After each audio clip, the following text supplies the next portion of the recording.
Same పాప చెప్పినట్టు కోర్టుకు పోతే ఇదే కేసు మేము సిపి గారికి వెళ్తే సజ్జల రామకృష్ణారెడ్డి దగ్గర వెళ్ళిన మాట వాస్తవం. అది వాళ్ళ ఇంటి దగ్గర మాట్లాడండి, ఒక నెల రోజులు సెట్ చేసుకొని చెప్పారు. ఆ మాట వాస్తవమే, అది కాలేదు. ఫస్ట్ వైసీపీ మన వెల్లంపల్లి సింగ్ గారు చెప్పినాం, అది కాలేదు.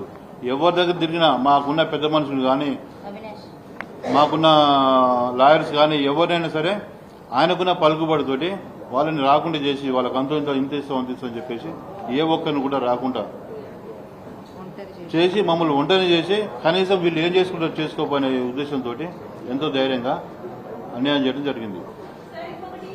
అమ్మ ఒకటి లాస్ట్ మొన్న కూడా తల్లి లాస్ట్ ఒకసారి మన ఎన్టీఆర్ జిల్లా వైసీపీ అధ్యక్షుడు అవినాష్ కూడా అతను కూడా అన్న మీరు అన్నయ్య కేసులు ఎన్ని పెట్టకన్నా మీ అందరూ మీరు కూర్చొని మాట్లాడని చెప్పేసి అట్లా కూడా 1 month ఈ రోజు వరకు కూడా ఇంకా వాళ్ళు టైం ప్రొలాంగ్ చేసుకుంటూ వచ్చినారు.